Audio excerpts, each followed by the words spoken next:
Kalau dirata-ratakan omset kita 1 bulan, alhamdulillah bisa mencapai sekitar 40 sampai 60 juta. Saya pikir pandemi ini membuat kacau balau segala Bisnis urusan. ya, segala aspek ya.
Assalamualaikum warahmatullahi wabarakatuh. Hari ini kita berada di peternakan ikan hias Jaya dan langsung dengan pemiliknya Bapak Riki ya Pak. Ya, Pak Riki dan juga kebetulan alumni kita ya, alumni kita di Universitas Islam Riau angkatan tahun 2009. 2009. Ya, saya manggil Bang Riki aja ya berarti ya. Oke, Bang Riki, channel ini tujuannya adalah untuk supaya teman-teman atau adik-adik kita yang sedang kuliah mungkin ada mindsetnya tercipta di bisnis jadinya gitu kan. Dan saya lihat ya Bang ya, Abang pakai lahan ini ya lahan rumah ya Bang ya? Lahan rumahan aja, kita di lahan sekitar samping rumah aja. Di samping rumah aja, tapi bisa menghasilkan berapa tadi Bang? Puluhan atau ratusan nih? Biar di judulnya enak nanti kan. Kalau di omset, omset kita alhamdulillah masih sampai 100-an juta. Oh, sampai 100 jutaan ya Bang ya? Wah, luar biasa. Ya, dari lahan rumah beliau bisa dapatkan 100 jutaan, itu kan luar biasa ya. Dan dengan lahan terbatas juga kita masih bisa untuk beternak gitu ya. Nih contoh ada ikan apa aja Bang di sini Bang yang diternakan? Yang dibudidaya di sini ada Memphis, pelati kayak pelati pedang merah, pedang hitam, terus moli ada beberapa jenis ya. Ada yang moli marble, kuning, terus black gold, sama moli merpati juga ada. Berarti banyak ya Bang ya? Ada berapa varian nih? Ada 10 lebih? Kalau varian lebih. Belum lagi sama itu ikan-ikan yang kita beli dari luar. Dari peternak luar, peternak lokal ya, kita bawa ke sini ya? Ada dari peternak lokal Pekanbaru sendiri. Oke. Ada juga yang dari daerah itu kayak ikan alam. Oh, ikan alam. Ikan alam hasil Riau. Itu tangkapan liar ya? Iya. Dari sungai langsung mereka tangkap terus Abang beli? Iya. Oh gitu. Jadi membantu juga ya, bisnis Bang Riki juga membantu ya. Membantu masyarakat atau peternak-peternak ikan di sekitar sini. Beliau beli, setelah beliau beli, beliau lakukan penjualannya seperti apa Bang? Kalau ikan alam, itu kita karantina dulu. Kita karantina dulu. Karena bertahan hidupnya masih susah ya? Iya. Oke. Karena dia dari sungai kan? Ya. Dari sungai ataupun dari kayak mereka dari lahan-lahan sawit lah. Dari alam lepas lah ya. Terus mereka harus pindah ke akuarium ya? Harus pindah ke akuarium. Nah, jadi airnya itu sudah jernih ya. Udah nggak ada lagi kayak sampah-sampah dari pH-nya ya, pH-nya. Dan kenapa Abang memulai bisnis di ikan hias? Kenapa tidak di ikan konsumsi nih? Karena banyak kan? Banyak ya. Banyak sekali mungkin orang yang baru tamat kuliah ternak lele. Betul ya? Iya, betul. Ternak patin atau ternak lele. Banyak ya? Iya. Nah, kenapa Abang memilihnya di peternakan ikan hias?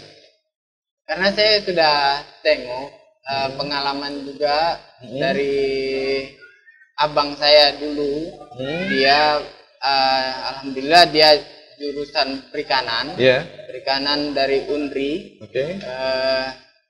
Dia sudah kembangkan jenis ikan konsumsi seperti lele sama nila. Oke.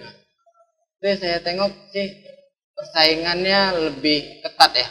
Oh, lele dan nila ketat. itu ikan konsumsi itu persaingannya lebih ketat ya, Iya. karena banyak pemainnya ya. Banyak pemainnya, Oke. banyak yang udah menggeluti usaha itu. Terus persentase keuntungan. Oke. Persentase keuntungan dari harga jual bibit lele tersebut ataupun jual daging tersebut itu udah tipis. Kecil ya. Keuntungannya. Keuntungannya berarti lebih tipis main di ikan konsumsi, sehingga Iya. memilih untuk bermain di ikan hias. Ikan hias. Oke, marketnya kemana nih bang? Pasarnya kemana nih? Misalnya ada teman-teman di sini yang sedang ya iseng-iseng mungkin ya bang ya, ternak-ternak gitu ya, gupi atau apa yang gampang diternak gitu kan. Terus marketnya kemana nih? Jualnya kemana gitu? Kita tengok juga kalau ikan-ikannya itu seperti ikan pelati-pelati, moli, pelati, cupang itu mungkin bisa kita pasarkan di sekitar daerah kita. Seperti akuarium, toko-toko akuarium itu. Berarti kan toko akuarium kalau kita punya nih bang, kita antar ke sana mereka mau ya? mau. Oke. Kita bawa sampel beberapa beberapa ekor aja, kita bawa sampel ke mereka, kita tawarkan ini harga sekian, terus mereka cocok, udah kita tinggal bawa ikannya. Iya, bang. Untuk ikan yang ada di sini nih, ini misalnya harganya berapa nih bang? Kalau dari peternaknya berapa nih?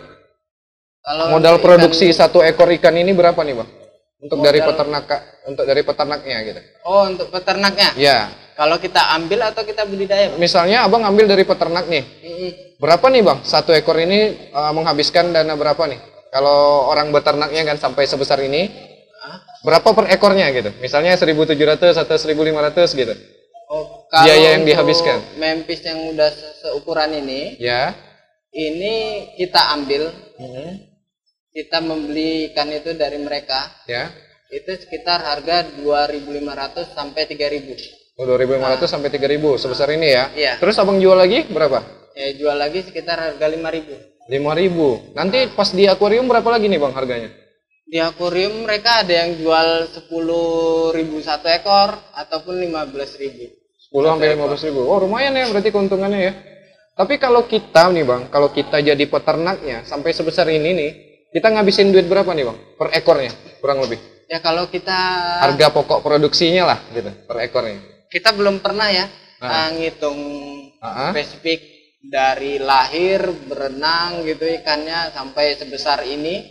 Kita belum pernah hitung. Tapi yang saya pengalaman sendiri, dari dia lahir berenang terus sampai sebesar kuku jempol ini, itu kosnya masih agak tinggi. Karena Tinggi, kita harus membeli kutu air beku ataupun kutu air yang hidup. Atau kita pun bisa mencari di alam. Dan itu pun sekarang udah agak rumit ya. Cari kutu air di alam.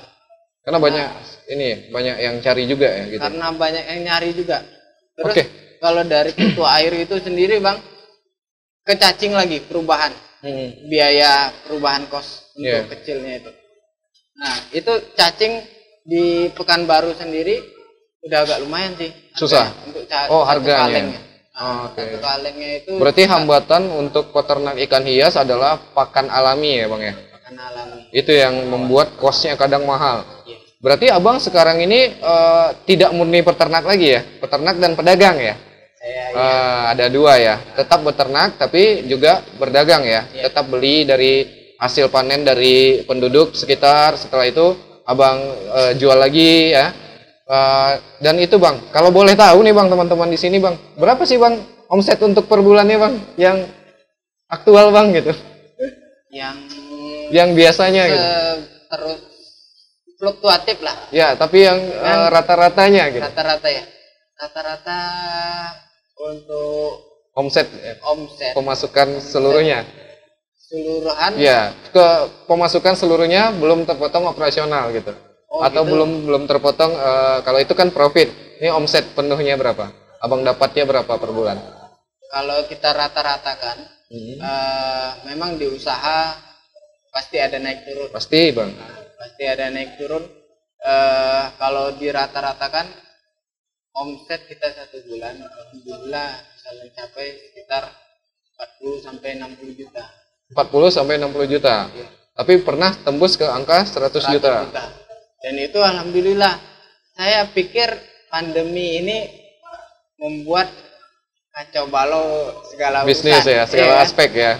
Taunya ini tidak berlaku ya. Di ikan hias alhamdulillah saya rasakan sendiri pada tahun 2020 kemarin. 2020 ataupun akhir 2019 kemarin. Ya, di awal pandemi. Awal pandemi kemarin udah mulai mereka banyak pelanggan baru ataupun banyak orang-orang masyarakat, kita pun nggak tahu dari mana datangnya, mereka mencari ikan Datang hias. ya. Oh, berarti mungkin ya karena tidak ada kesibukan di saat pandemi, ada yang work from home ya, kerja dari rumah, sehingga mereka mencari ya hobi baru mungkin. Binatang penghibur. Binatang penghibur di saat pandemi. Jadi banyak ya seperti itu, mencari hobi baru gitu ya. Abang kan juga pakai media sosial ya untuk memasarkan produk. Ya. Yang paling berlaku itu Bang di media sosial dari online atau memang dari offline Bang? Pemasaran yang baik itu menurut Abang? Menurut Abang nih di bidang ini? Kalau saya pribadi, saya di online. Jadi yang banyak datang ke sini karena pengaruh dari iklan Abang yang Abang lepas secara online ya? Iya. Oke. Berarti gitu ya teman-teman. Bisa dilihat dan sumber kesaksian langsung ya dari pemainnya, dari pelaku usahanya. Ternyata bisnis dari rumah dan dengan pemasaran online bisa mendapatkan hasil yang puluhan juta ya. Bahkan sampai dengan 100 juta angkanya. Dan juga itu pandemi juga tidak menghajar semua aspek ya sebenarnya Bang ya. Dan untuk di hobi mungkin di saat pandemi orang kurang liburan, orang kurang hiburan sehingga mencari binatang-binatang ya atau peliharaan-peliharaan seperti itu mungkin. Untuk karyawan berarti Abang pakai berapa orang nih Bang? Sekarang karyawan kita ada 4 orang. Ada 4 orang ya Bang ya? Iya. Berarti 4 orang karyawan yang di sini ya, dipekerjakan di sini ada 4 orang. Di lahan ini kita ada 4 orang. Iya. Dan kalau di bisnis itu kan Bang, faktor karyawan ini juga sebagai ini ya Bang ya, sebagai salah satu penentu dari bisnis kita. Betul. Nah, bagaimana Bang, apa hambatan yang sering terjadi Bang dari karyawan-karyawan atau dari sumber daya manusia kita nih? Kalau untuk karyawan itu sendiri, kan pasti sering tukar-tukar karyawan, pernah ya? Benar, apa tuh? benar. Itu saya punya pengalaman sendiri. Memang untuk karyawan yang baru masuk, kita yang pasti kita harus edukasi mereka ya. Yeah. Kita ajarkan mereka gimana cara merawat ikan itu, gimana cara kasih makan ikan itu yang benar. Sampai mereka ahli lah ya. Iya. Sampai mereka tahap pemakingan, tahap distribusi ikan yang gimana baik sampai ke tujuan kan? Oh, distribusi. Jadi oh iya ya ada kemasan ya. Kemasan. Untuk pembeli Abang dari mana aja nih Bang biasanya Bang? Kalau pembeli sekarang alhamdulillah ada lumayan jauh.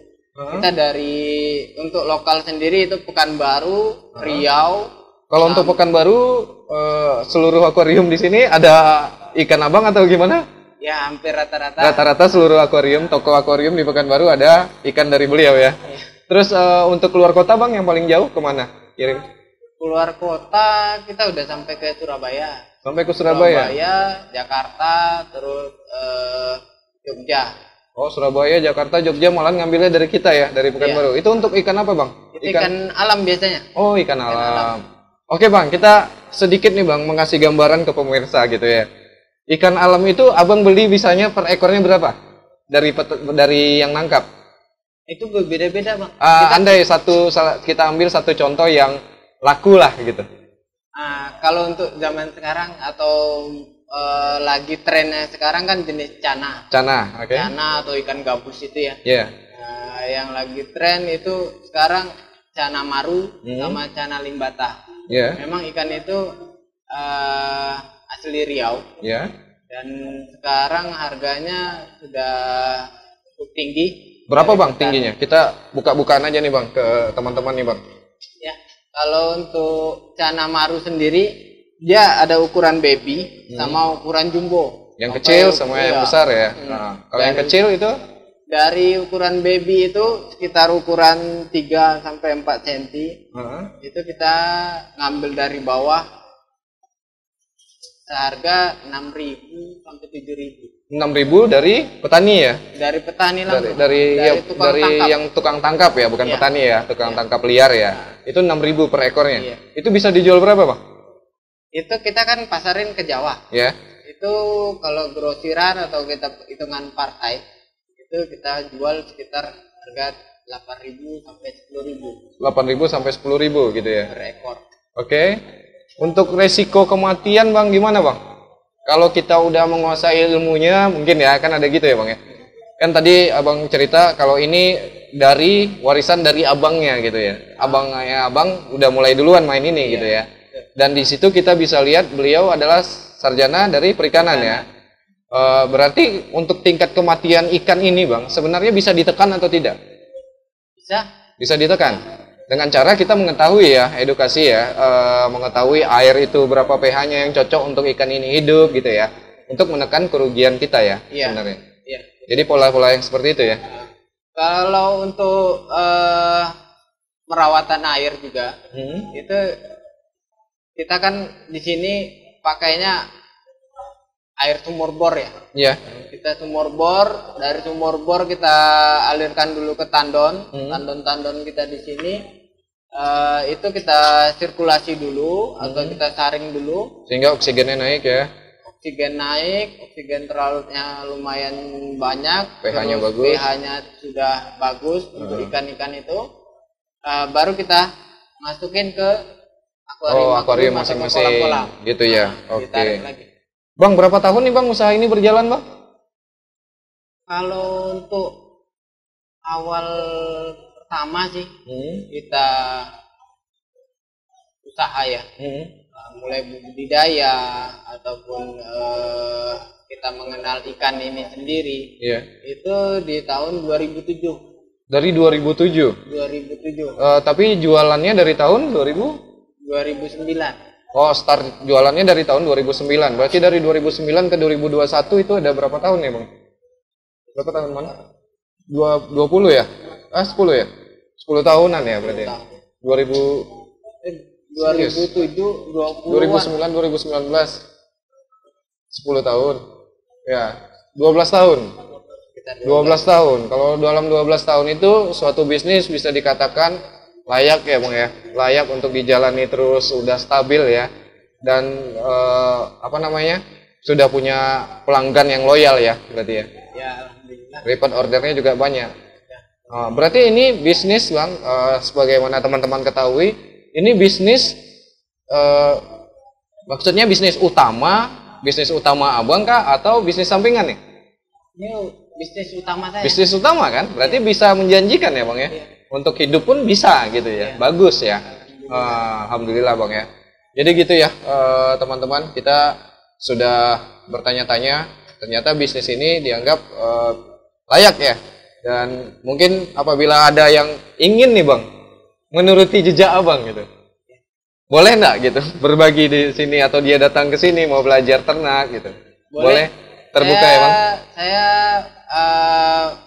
untuk ilmu insya Allah saya bisa memberikan seluas-luasnya. Oke. Bagaimana mereka pengen mengetahui jenis ikan yang saya budidaya ataupun saya rawat di sini, saya akan kasih edukasi atau pembelajaran bagaimana cara merawat ikan ini. Ya, itu ya.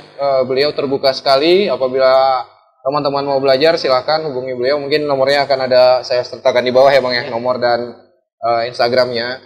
Dan itu juga ya, seluruh unit bisnis itu bisa dicontoh sebenarnya gitu ya Bang ya. Bisnis ini bisa dicontoh kapan aja gitu ya. Cara penjualan juga bisa dicontoh. Tapi ada satu yang tidak bisa dicontoh, yaitu rezekinya. Ya kan? Jadi jangan takut kalau bisnis kita itu diketahui orang, atau jangan takut orang belajar atau meniru bisnis kita. Jangan takut. Karena apa? Karena rezeki itu urusan yang di atas ya. Jadi kita rezeki itu tidak bisa ditiru. Baik, mungkin sampai sini aja rubrik kita kali ini, hari ini bersama Bang Riki, dan saya ucapkan terima kasih sekali ya Bang ya sudah mau memberikan kita info dan berbagi kepada kita. Dan untuk teman-teman FEB mungkin ada manfaat yang bisa diambil dari video ini. Saya ucapkan terima kasih dan sampai jumpa lagi. Jangan lupa subscribe, like, dan komen ya. Terima kasih. Dan boleh untuk teman-teman FEB bisa aja ya. Di sini nanti kalian request di bawah, di komen. Kalian bisa request bisnis apa yang akan kita datangi nih ya.